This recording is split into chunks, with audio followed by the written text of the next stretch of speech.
Hello മക്കളെ, എല്ലാവർക്കും സൈലത്തിന്റെ മലയാളം ക്ലാസ്സിലേക്ക് സ്വാഗതം. അപ്പോൾ നമ്മളുടെ ഓണപരീക്ഷ, നമ്മൾ കാത്തിരുന്ന പരീക്ഷ നമ്മളുടെ തൊട്ടടുത്ത് എത്തി നിൽക്കുകയാണ് അല്ലേ. അപ്പോൾ ടെൻഷനും പേടിയുടെ ഒന്നും ആവശ്യമില്ല. നമ്മൾ എല്ലാം അടിപൊളിയായിട്ട് നമ്മൾ പരീക്ഷയ്ക്ക് മുമ്പ് സൂപ്പറായിട്ട് നമ്മൾ പഠിക്കും അല്ലേ. A+ അല്ല, A+കൾക്ക് അപ്പുറത്തേക്ക് എന്താണ്, നമ്മൾ മലയാളത്തിൻ്റെ 40 മാർക്ക്, മലയാളം ഫസ്റ്റ് ആവട്ടെ മലയാളം സെക്കൻഡ് ആവട്ടെ, നമ്മൾ വാങ്ങും എന്ന് നമ്മൾ എന്ത് ചെയ്യുക. ഇനിയും വൈകിട്ടൊന്നുമില്ല, ഇനി ഒരു ദിവസമേ ഉള്ളൂ, അല്ലെങ്കിൽ അര ദിവസമേ ഉള്ളൂ, ഇനി മണിക്കൂറുകളേ ഉള്ളൂ, അങ്ങനെയൊന്നും വിചാരിക്കണ്ട. ഇനിയും നമ്മൾ ആത്മാർത്ഥമായി നമ്മൾ ശ്രമിച്ചു കഴിഞ്ഞാൽ അല്ലേ, നമ്മൾ അതിന് വേണ്ടി എന്താണ് ഞാൻ മാർക്ക് വാങ്ങും എന്നുള്ളൊരു എന്താ പറയുക കോൺഫിഡൻസ് നിങ്ങൾക്കുണ്ടെങ്കിൽ, അതിനുവേണ്ടി നിങ്ങൾ ശ്രമിക്കുകയാണെങ്കിൽ മലയാളത്തിന് നമുക്ക് എന്താണ്, നമുക്ക് ഈസി ആയിട്ട് 40 മാർക്ക് നമുക്ക് സ്കോർ ചെയ്യാൻ പറ്റും. അതിന് നമ്മൾ ഒരുപാട് കാര്യങ്ങൾ എന്താണ് നമ്മൾ ശ്രദ്ധിക്കേണ്ടതുണ്ട്. ആദ്യം നമ്മളുടെ പാറ്റേണുകളൊക്കെ മാറിയതാണ് എന്നുള്ള കാര്യം മക്കൾ ആലോചിക്കുക. നമ്മൾ പാഠഭാഗങ്ങളിലെ നമുക്ക് മലയാളം സെക്കൻഡ് ആണെങ്കിൽ ഏകദേശം ആദ്യത്തെ യൂണിറ്റാണ് നമുക്ക് പരീക്ഷയ്ക്ക് ഉണ്ടാവുക. അപ്പോൾ ഈ യൂണിറ്റിലെ പാഠഭാഗങ്ങൾ മുഴുവനും എന്താണ് നമ്മൾ പഠിക്കുക എന്ന് പറയുന്നതാണ് ആദ്യത്തെ ഏറ്റവും പ്രധാനപ്പെട്ട കാര്യം അല്ലേ. ഓരോന്നും ഇപ്പോൾ കഥയാണെങ്കിൽ, കവിതയാണെങ്കിൽ, അല്ലെങ്കിൽ നാടകമാണെങ്കിൽ, ഇത് ഓരോന്നും എന്താണ് അല്ലേ, പാഠഭാഗത്തിൻ്റെ ആ സവിശേഷതകൾ എന്താണ്, ആ പാഠഭാഗം ചർച്ച ചെയ്യുന്ന വിഷയം അല്ലെ, ആ പാഠഭാഗത്തിന്റെ പ്രത്യേകതകൾ എന്താണ്, പ്രാധാന്യം എന്താണ്, ഇതൊക്കെ കൃത്യമായിട്ട് നമുക്ക് കയ്യിലുണ്ടാവണം അല്ലേ. അത് ഓരോന്നും എഴുത്തുകാരെ കുറിച്ചുമുള്ള ഒരു കൃത്യമായ ബോധം നമുക്കുണ്ടാവുക. പിന്നെ യൂണിറ്റ് അല്ലേ, യൂണിറ്റിന്റെ വിശകലനം എന്താണ് ചിലപ്പോൾ ചോദ്യമായിട്ട് വരും. യൂണിറ്റിനെ കുറിച്ചും ചിലപ്പോൾ ചോദിക്കാം. ടാഗോർ എഴുതിയിരിക്കുന്ന കലയെക്കുറിച്ചുള്ള അല്ലേ, ആസ്വാദനത്തെക്കുറിച്ചുള്ള ഒരു കാര്യമാണ് പറയണേ. അപ്പോൾ ആ കാര്യങ്ങൾ ഉൾപ്പെടെ എന്താണ്, നമ്മൾ ഇത്രയും കാര്യങ്ങൾ നമ്മൾ ആദ്യം എന്ത് ചെയ്യുക, ഫസ്റ്റ് സ്റ്റെപ്പ് അല്ലേ, നമ്മൾ അതാണ് ചെയ്യേണ്ടത്. രണ്ടാമത്തെ കാര്യം എന്ന് പറയുന്നത് നമ്മൾ ചോദ്യത്തിനനുസരിച്ചുള്ള ഉത്തരം എഴുതുക എന്നുള്ളതാണ്. അതായത് ഓരോ ചോദ്യം നമ്മൾ വായിച്ച് മനസ്സിലാക്കുക എന്ന് പറയുന്നത് വളരെ പ്രധാനപ്പെട്ട കാര്യം തന്നെയാണ്. എന്താണോ ചോദ്യം, ആ ചോദ്യം മനസ്സിലാക്കി ഉൾക്കൊണ്ട് അതിന് ഉത്തരം എഴുതുക എന്ന് പറയുന്നതാണ് നമ്മളുടെ അടുത്ത ടാസ്ക് എന്ന് പറയുന്നത്. ഇതിനൊക്കെ ഏറ്റവും പ്രധാനപ്പെട്ട മറ്റൊരു കാര്യം എന്ന് പറയുന്നത് എന്താണ്, സമയമാണ്, ടൈം മാനേജ്മെന്റ് ആണ്. നമ്മുടെ മാർക്കിൽ ഒരു വ്യത്യാസവും വന്നിട്ടില്ല, പക്ഷെ പാറ്റേൺ മാറി അല്ലേ. 6 മാർക്കിന്റെ ചോദ്യം 7 മാർക്കിലേക്ക് മാറി. ഇനി എസ്സേകളൊക്കെ നമ്മൾ 7 മാർക്കിലാണ് എഴുതേണ്ടത്. പുതിയ കുറേ രീതിയിലുള്ള ചോദ്യ രീതികൾ എന്ത് ചെയ്യാണ് നമ്മളുടെ ചോദ്യ പേപ്പറിൽ ഉൾപ്പെടുത്തി.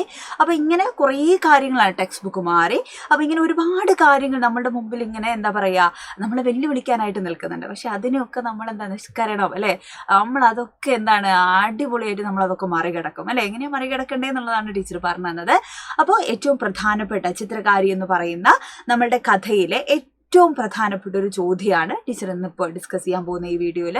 അപ്പോൾ ഈ ഒരു വീഡിയോ മാത്രമല്ല, മക്കൾക്ക് ഏതെങ്കിലുമൊക്കെ ചോദ്യങ്ങൾ, അല്ലെങ്കിൽ ഏറ്റവും പ്രധാനപ്പെട്ട എസ്സേകൾ, അല്ലെങ്കിൽ ഇപ്പോൾ ഉപന്യാസം പോലെ അല്ലേ, അങ്ങനെയുള്ള എഴുത്ത് മാതൃകകളിൽ സംശയം ഉണ്ടെങ്കിൽ എന്തായിക്കോട്ടെ, നിങ്ങൾക്ക് എന്തിനെക്കുറിച്ച് ഡൗട്ട് ഉണ്ടെങ്കിലും മക്കൾ കമൻറ്റ് ബോക്സിൽ അത് ഷെയർ ചെയ്യുക. അപ്പോൾ ടീച്ചർ അത് കാണും. ഉറപ്പായിട്ടും ഞാൻ എന്ത് ചെയ്യും, അത് നോക്കിക്കൊണ്ടിരിക്കും കേട്ടോ. നിങ്ങൾക്ക് ഏത് തരത്തിലുള്ള വീഡിയോ, അതിനനുസരിച്ച് എനിക്ക് അടുത്ത കോണ്ടന്റ് ചെയ്യാമെന്ന് വിചാരിച്ചിട്ടാണ്. അപ്പോൾ മക്കൾ ആദ്യം അതാണ് ചെയ്യേണ്ടത്. ഓക്കെ. പിന്നെ നമ്മൾ ശ്രദ്ധിക്കേണ്ട കാര്യം ടീച്ചർ പറഞ്ഞു, ടൈം എന്ന് പറയുന്നത് അല്ലേ. അപ്പോൾ ടൈം മാനേജ് ചെയ്തിട്ട് എങ്ങനെ എഴുതണം, ആ കാര്യങ്ങളൊക്കെ നമുക്ക് ഡിസ്കസ് ചെയ്യണം. അപ്പോൾ ആദ്യത്തെ നമ്മളുടെ പാഠഭാഗമാണ് ചിത്രകാരി എന്ന് പറയുന്ന പാഠഭാഗം. അപ്പോൾ എപ്പോഴും ഞാൻ പറയാറുണ്ട്, അതിൻ്റെ ഒരു പാഠം പഠിക്കുന്ന സമയത്ത് അതിൻ്റെ കീ പോയിന്റുകൾ നമ്മൾ ആദ്യം പഠിച്ച് വെച്ചേക്കുക അല്ലേ. അപ്പോൾ ചിത്രകാരി എന്ന് പറയുന്നത് എന്താണ്, അതൊരു കഥയാണ്. ഷാഹിന ഇ.കെ എഴുതിയ കഥയാണ്. അനന്തപത്മനാഭന്റെ മരക്കുതിരകൾ എന്ന് പറയുന്ന കഥാസമാഹാരത്തിൽ നിന്നും എടുത്തിരിക്കുന്ന കഥയാണ്. അപ്പോൾ ഏറ്റവും പ്രധാനപ്പെട്ട കുറച്ച് കാര്യങ്ങൾ എന്ത് ചെയ്യുക, അവിടെ പഠിച്ചു വെക്കുക അല്ലേ. അപ്പോൾ ഈ ഒരു പാഠഭാഗത്തിലെ ഏറ്റവും ഇമ്പോർട്ടൻ്റ് ആയിട്ടുള്ള 7 മാർക്കിന് നമുക്ക് ഷുവർ അല്ലേ, ഒരു 95% നമുക്ക് ചോദിക്കും എന്ന് സാധ്യതയുള്ള ചോദ്യങ്ങളിൽ ഒന്നാണ് ടീച്ചർ ഇപ്പോൾ ഈ വീഡിയോയിൽ ഡിസ്കസ് ചെയ്യുന്നത്. ചോദ്യം എന്താണ്, നമ്മളുടെ കഥാപാത്ര നിരൂപണമാണ്. കഥയായതുകൊണ്ട് തന്നെ നമുക്ക് ഏറ്റവും കൂടുതൽ ചോദ്യങ്ങൾ വരാൻ സാധ്യതയുള്ളത് കഥാപാത്ര നിരൂപണമാണ്. അപ്പം നമുക്കറിയാം, നമ്മുടെ ഈ ഒരു കഥയിൽ പ്രധാനപ്പെട്ട കഥാപാത്രങ്ങൾ ആരൊക്കെയാണ്. ഫിസ ഒരു പ്രധാനപ്പെട്ട കഥാപാത്രമാണ്. എന്താ ഞാൻ എഴുതിയ ഹാഫിസ് എന്താണ് പ്രധാനപ്പെട്ട കഥാപാത്രമാണ്. ഉമ്മ, ഉപ്പ എന്തുവാടോ ഞാൻ എഴുതണേ, ഉമ്മ, ഉപ്പ, അതേപോലെ സുഹൃത്ത് അല്ലെ, ഇത്രയും ആളുകളാണ് ഇതിലെ പ്രധാനപ്പെട്ട കഥാപാത്രങ്ങളായി വരുന്നത് അല്ലെ. അപ്പൊ ഇതൊക്കെ എന്താണ്, നമുക്ക് 3 മാർക്ക് മുതൽ, കഴിഞ്ഞ വർഷമൊക്കെ നമുക്ക് 2 മാർക്കിനായിരുന്നു അല്ലെ 2 വാക്യങ്ങൾ എഴുതാനുള്ള ചോദ്യങ്ങൾ ഉണ്ടായിരുന്നത്. ഇപ്പൊ നമുക്ക് 1 മാർക്ക്, 3 മാർക്ക്, 5 മാർക്ക്, 7 മാർക്ക്, ഇങ്ങനെയാണ് നമ്മളുടെ പാറ്റേൺ പോകുന്നത്. അപ്പോൾ 3 മാർക്ക് മുതലുള്ള ചോദ്യങ്ങൾക്ക് എന്ത് ചെയ്യണം, നമ്മളൊരു ഇൻട്രൊഡക്ഷൻ ഒക്കെ എപ്പോഴും ഞാൻ പറയുന്നതാണ്. എന്നാലും നിങ്ങൾ പരീക്ഷയാകുമ്പോൾ നിങ്ങൾ തലതിരിച്ചിടും. ഓക്കെ, ഒരിക്കലും അങ്ങനെ ചെയ്യരുത്. 3 മാർക്ക് മുതലുള്ള ചോദ്യങ്ങൾക്ക്, അതായത് 4 മാർക്കോ 5 മാർക്കോ 7 മാർക്കോ ഉള്ള ചോദ്യങ്ങൾക്ക് എന്ത് ചെയ്യണം, ഒരു ഇൻട്രൊഡക്ഷൻ ഉണ്ടാവണം. ഏത് പാഠത്തു നിന്നാണ് ആ ചോദ്യം വന്നിട്ടുള്ളത്, ആരാണ് എഴുതിയത്, എന്താണ് അതിന്റെ പ്രത്യേകത, അങ്ങനെയൊക്കെയുള്ള ഒരു കാര്യങ്ങൾ നമ്മൾ ഇൻട്രൊഡക്ഷൻ ആയിട്ട് നമ്മൾ കൊടുക്കണം. എഴുത്തുകാരൻ ഏത് പാഠഭാഗത്തു നിന്നാണ് ആ ചോദ്യം വന്നിട്ടുള്ളത് എന്നുള്ളത്, എന്താണ്, ആരാ എഴുതിയത്, അതൊക്കെ നിർബന്ധമായിട്ട് എന്ത് ചെയ്യണം, നമ്മൾ കൊടുക്കണേ. അതൊക്കെ നിങ്ങൾ ശ്രദ്ധിക്കണേ. അപ്പൊ ഇവിടെ 3 മാർക്ക് മുതൽ തന്നെ നമുക്ക് ചോദ്യങ്ങൾ ചോദിക്കുന്നുണ്ട്. ഇവിടെ എന്താണ്, ഫിസയും ഹാഫിസും ഉമ്മയും ഒക്കെ 7 മാർക്കിന്റെ ചോദ്യങ്ങളാണ് അല്ലെ ചോദിക്കാം. ഇപ്പൊ എന്താ യാഥാസ്ഥിക കുടുംബത്തിന്റെ പ്രതിനിധിയാണോ ഉമ്മ എന്ന് പറയുന്നത്, അല്ലെങ്കിൽ ഹാഫിസ് പുതിയ കാലത്തിന്റെ, അങ്ങനെയൊക്കെ എന്താണ് ചോദ്യങ്ങൾ വരാം. ഈ 7 മാർക്കിന്റെ ചോദ്യത്തിന് ഉമ്മയും ഹാഫിസും അതേപോലെ ഫിസയും ചോദ്യങ്ങൾ വരാം. എന്നാൽ ഉപ്പയും സുഹൃത്തും ചിലപ്പോൾ ഒരു 3 മാർക്കിനൊക്കെ ആയിരിക്കും എന്ത് ചെയ്യുക, അവരുടെ അല്ലെ പ്രത്യേകതകൾ ചിലപ്പോൾ 5 മാർക്കിനും ചോദിക്കാം. അപ്പോൾ ഇത് 5 കഥാപാത്രങ്ങൾ എന്താണ് നമ്മൾ പഠിച്ചു വെക്കേണ്ട കഥാപാത്രങ്ങളാണ്. അതിൽ ഏറ്റവും കൂടുതൽ നമുക്ക് പരീക്ഷയ്ക്ക് സാധ്യതയുള്ള ചോദ്യം ഏതാണ്, ഫിസയാണ്. ഫിസയുടെ കഥാപാത്ര നിരൂപണമാണ്. ഓക്കെ, അപ്പൊ നമുക്ക് നോക്കാം ചോദ്യം എങ്ങനെയാണ്. വെള്ളത്തിൽ കുതിർന്ന ബ്രഷ് പതിയെ കുടഞ്ഞ് അവൾ അപ്പ പറഞ്ഞു, ഞാൻ പണിയൊക്കെ തീർത്തിട്ടാ ഉമ്മ, അതായത് പണിയൊക്കെ തീർത്തിട്ടാ ഉമ്മ ഞാൻ വരയ്ക്കാനിരിക്കണം, അല്ലാണ്ട് പണിയൊന്നും തീർക്കാണ്ട് ഞാൻ വെറുതെ ഇവിടെ വന്ന് വരച്ചു കുത്തിരിക്കല്ല അല്ലെ, എന്റെ പണിയൊക്കെ തീർത്തിട്ടാ ഉമ്മ, ഞാൻ പറഞ്ഞ പോലെ അല്ലെ ദയനീയമായിട്ടാണ് അല്ലെ, ഏറ്റവും വിനയത്തോടുകൂടെ ഉമ്മ ഞാൻ പണിയൊക്കെ തീർത്തിട്ടാ വന്നത് എന്ന് പറയാണ്. കല്യാണം ഉറപ്പിക്കാൻ പോവാന്ന് പറയുമ്പോഴും അവള് പറയേ വര നിർത്തൂലാന്ന്. അതായത് കല്യാണം അല്ലെ, കല്യാണ കച്ചവടം എന്നാണ് യഥാർത്ഥം നമുക്ക് തോന്നുക. അതായത് പെൺകുട്ടിനെ പിടിച്ചു കൊടുക്കണം, അവൾക്ക് അവളുടെ ഉള്ളിൽ ക്രിയേറ്റീവ് ആയിട്ടുള്ള ഒരു സർഗാത്മകമായ കഴിവിന് പോലും എന്താണ്, അവൾക്ക് വരയ്ക്കണമെങ്കിൽ പോലും ചെക്കൻ്റെ വീട്ടുകാരുടെ സമ്മതം വേണം എന്നുള്ളതാണ് ഇവിടെ കാണുന്നത് നമ്മളല്ലേ. അപ്പൊ ഫിസയുടെ ഉപ്പ പറയണം, അതായത് കല്യാണം കഴിക്കാൻ പോവാന്ന് പറയുമ്പോൾ അവള് പറയാണെന്ത്, വര നിർത്തൂലാന്ന് അല്ലെ, അതായത് അവൾക്ക് അതിന് ശേഷവും വരയ്ക്കണം എന്നുള്ള സമ്മതം വാങ്ങി എടുക്കുകയാണ്. അപ്പോ ഹാഫിസിന്റെ ഉപ്പയൊക്കെ പറഞ്ഞ ഓള് വരച്ചോട്ടോളൂ അയ്യോണ്ടല്ലേ നമുക്ക് എന്താ ഇപ്പൊ എന്നൊക്കെ ആര് ചോദിക്കുന്നുണ്ട്, ഹാഫിസിന്റെ ഉപ്പ അപ്പൊ തന്നെ ചോദിക്കുന്നുണ്ട് അല്ലെ, അയാൾ അലക്ഷ്യമായിട്ടാണ് അതിന് മറുപടി പറയുന്നത് നമ്മൾ പാഠഭാഗത്ത് പഠിച്ചു. അപ്പൊ ആ ഒരു സാമൂഹിക അവസ്ഥയൊക്കെയാണ് എന്ത് ചെയ്യേണ്ടത്, നമ്മൾ അവിടെ കാണേണ്ടത്. അപ്പോൾ ഇങ്ങനെ ഉള്ള കഥാസന്ദർഭങ്ങളും കഥയും വിശകലനം ചെയ്ത് അല്ലെ, മുകളിലുള്ള കഥാസന്ദർഭങ്ങളും കഥയും വിശകലനം ചെയ്ത് ഫിസ എന്ന കഥാപാത്രത്തെ നിരൂപണം ചെയ്യുക. ഫിസ എന്ന കഥാപാത്രത്തിന് നിരൂപണം തയ്യാറാക്കാനാണ് പറഞ്ഞിരിക്കുന്നത്. മനസ്സിലായോ? ക്ലിയർ ആണോ? ഓക്കെ, അപ്പോൾ ഫിസ എന്ന് പറയുന്നത് അല്ലെ, ഫിസ എന്ന് പറയുന്ന ഒരു ചിത്രകാരിയാണ്. ഭയങ്കരമായിട്ട് അല്ലെ എല്ലാത്തിനെ കുറിച്ചും കാഴ്ചപ്പാടുകളുള്ള, നന്നായി വായിക്കുന്ന, എഴുതുന്ന ഒരു പെൺകുട്ടിയാണ്. അപ്പോൾ ആ ഫിസ എന്ന് പറയുന്ന കേന്ദ്ര കഥാപാത്രത്തിലൂടെയാണ് എന്ത് ചെയ്യുന്നത്, നമ്മളുടെ കഥ അല്ലെ, ചിത്രകാരി എന്ന് പറയുന്ന കഥ സഞ്ചരിക്കുന്നത്. ഫിസയുടെ ആ ഒരു സർഗാത്മകതയ്ക്ക് തടസ്സമാകുന്ന ഹാഫിസ് അല്ലെ, ഫിസയുടെ ഭർത്താവ് ഹാഫിസ്, ഭർത്താവിന്റെ ഉമ്മ, ഉപ്പ, ആ ഒരു വീട്, കുടുംബം, അന്തരീക്ഷം അല്ലെ. അപ്പൊ വിവാഹ ജീവിതമാണ് എന്ത് ചെയ്യുന്നത്, കുടുംബ ജീവിതമാണ് അവളുടെ സർഗാത്മകതയ്ക്ക് തടസ്സമാവുന്നത് അല്ലെ. അപ്പൊ വിവാഹ ജീവിതം എത്രത്തോളം ഒരു സ്ത്രീയുടെ ജീവിതത്തെ അലങ്കോലമാക്കുന്നു, അല്ലെങ്കിൽ എത്രത്തോളം അതിനെ ബാധിക്കുന്നു എന്നുള്ളതാണ് എന്ത് ചെയ്യുന്നത് ഈ കഥ നമ്മളെ കാണിച്ചു തരുന്നത് അല്ലെ. അവരുടെ സ്വത്വബോധത്തെ വരെ എന്ത് ചെയ്യാണ്, വ്യക്തിത്വത്തെ, സ്വത്വബോധത്തെയൊക്കെ സംഘർഷഭരിതത്തിലാക്കുന്ന ഒരു സിറ്റുവേഷനിലാണ് നമ്മൾ കഥയിൽ കാണുന്നത്. അപ്പൊ ഇത് കഥയെ മാത്രമല്ല അല്ലെ, ഇത് ഫിസയുടെ മാത്രം കഥയല്ല. നമ്മൾ ചിലപ്പോൾ വീട്ടിന്റെ അപ്പുറത്ത് നോക്കിയാൽ ഒരുപാട് ഫിസമാരെ നമുക്ക് കാണാം അല്ലെ, വീടിന്റെ അകത്തേക്ക് നോക്കിയാൽ നമ്മളുടെ ഉമ്മമാരെ നമുക്ക് കാണാം. എല്ലാ വീടുകളിലും അങ്ങനെ ആവണമെന്നില്ല, പക്ഷെ ഭൂരിഭാഗവും അനേകം കഴിവുകൾ ഉണ്ടായിരുന്ന, ചിലപ്പോൾ നന്നായി നൃത്തം ചെയ്യാൻ പറ്റുന്ന, നന്നായി പഠിച്ചിരുന്ന അല്ലെ, നന്നായി എഴുതിയിരുന്ന, നന്നായി വായിച്ചിരുന്ന പല സ്ത്രീകളും വിവാഹ ജീവിതത്തോടെ എന്ത് ചെയ്യാണ്, 4 ചുമരുകൾക്കുള്ളിലേക്ക് ഭർത്താവിൻ്റെയും കുഞ്ഞിൻ്റെയും കാര്യങ്ങൾ നോക്കാൻ വേണ്ടി മാത്രം വിധിക്കപ്പെടുന്നവരായി മാറുകയാണ്. എപ്പോഴും നല്ല ഹൈ സാലറി ജോലിയിൽ വർക്ക് ചെയ്യുന്ന സ്ത്രീകളാണെങ്കിലും ഒരു കുഞ്ഞുണ്ടാവുന്നതോടുകൂടെ അത് ആരുടെ മാത്രം ഉത്തരവാദിത്തമാണ് കുഞ്ഞിനെ നോക്കുക എന്ന് പറയുന്നത്, എല്ലാ കാലത്തും സ്ത്രീയുടെ മാത്രം ഉത്തരവാദിത്തമായിട്ടാണ് സമൂഹം പറയുന്നത് അല്ലെ. ആ സ്ത്രീ എന്ത് ചെയ്യണം, കുഞ്ഞിനെ നോക്കണമെങ്കിൽ ജോലി ഉപേക്ഷിക്കണം. ഭർത്താക്കന്മാർ കുഞ്ഞിനെ നോക്കാൻ വീട്ടിലിരുന്ന ചരിത്രം വളരെ കുറവാണ്. എങ്കിലും പുതിയ കാലത്ത് അല്ലെ കുറച്ച് വിവേകമുള്ള, ബോധമുള്ള നമ്മളെ പോലെയുള്ള ആളുകളൊക്കെ വളർന്നു വരുമ്പോഴാണ് ഈ പറയുന്ന സാമൂഹ്യ അവസ്ഥയിലൊക്കെ മാറ്റം ഉണ്ടാകുന്നത്. പുതിയ കാലത്ത് കുറേ കൂടി എന്താണ് മാറ്റമുണ്ടായി. എന്നാലും ഇപ്പോഴും അല്ലെ നമ്മളൊക്കെ വീട്ടിൻ്റെ അകത്ത് ആൺകുട്ടികൾ ചൂലെടുക്കുമ്പോൾ അയ്യോ എന്താണ് ചൂലൊക്കെ എടുത്ത് അടിച്ചു വരുന്നത്, ഈ തിന്ന പാത്രം കഴുകേ എന്നൊക്കെ ആൺകുട്ടികളോട് ചോദിക്കേ. തിന്ന പാത്രം കഴുകാണ്ട് എണീച്ചു പോകുമ്പോൾ പെൺകുട്ടികളോട് എന്ത് പറയാറുണ്ട്, എന്ത് പറയും, ഈ ബന്നോൻ്റെ വീട്ടിൽ കയറിപ്പോൾ ഇതൊക്കെയാണോ ഈ പഠിച്ചത് അല്ലേ, എന്താണിത്, ഉച്ചവരെ കിടന്നുറങ്ങാൻ പാടുണ്ടോ, ഒച്ച പുറത്ത് കേൾക്കാൻ പാടുണ്ടോ അല്ലേ എന്നൊക്കെ ആരോട് ചോദിക്കും, പെൺകുട്ടികളോട് ചോദിക്കുന്ന കാലത്ത് തന്നെയാണ് നമ്മൾ എല്ലാവരും ജീവിക്കുന്നതെന്നാണ് എൻ്റെ വിശ്വാസം അല്ലേ. അപ്പോൾ ഒരിച്ചിട്ടൊക്കെ ചെറുപ്പത്തിൽ ഇതൊക്കെ ഭീകരമായ രീതിയിൽ അതിനൊക്കെ എതിർത്ത് മല്ലിട്ട് മത്സരിച്ച് അല്ലേ, നിങ്ങൾക്കൊക്കെ അങ്ങനെ അനുഭവങ്ങൾ ഉണ്ടെങ്കിൽ നിങ്ങൾ കമൻറ്റ് ചെയ്യണം കേട്ടോ.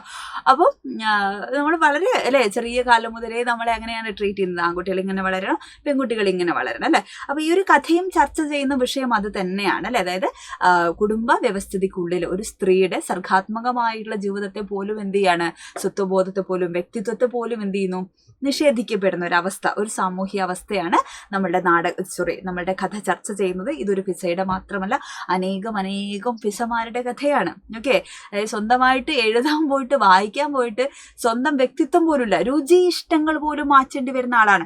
ഇപ്പൊ ഒരാൾക്ക് മീനും ഇറച്ചിയൊന്നും കൂട്ടാത്തൊരു പെൺകുട്ടിയാണ് ഒരു വീട്ടിലേക്ക് കല്യാണം കഴിച്ചു പോകുന്നത്, അവിടെ ഇതെല്ലാം കഴിക്കുന്ന വീടാണെങ്കിൽ ആ പെൺകുട്ടി അത് ഉണ്ടാക്കേണ്ടി വരും. ചിലപ്പോൾ അവൾ ഉപ്പ് നോക്കാതെ അതിൻ്റെ രുചി നോക്കാതെ അവളത് ഉണ്ടാക്കാൻ നിർബന്ധിതയാണ്. മനസ്സിലായി. ഇനിയിപ്പോൾ ഇതൊന്നും എന്താ പറയുക, കഴിക്കുന്ന ഒരു കുട്ടിയാണെങ്കിൽ അല്ലേ, അങ്ങനെ ഒരു സിനിമ ഈ അടുത്ത കാലത്ത് ഇറങ്ങിയിട്ടുണ്ട്.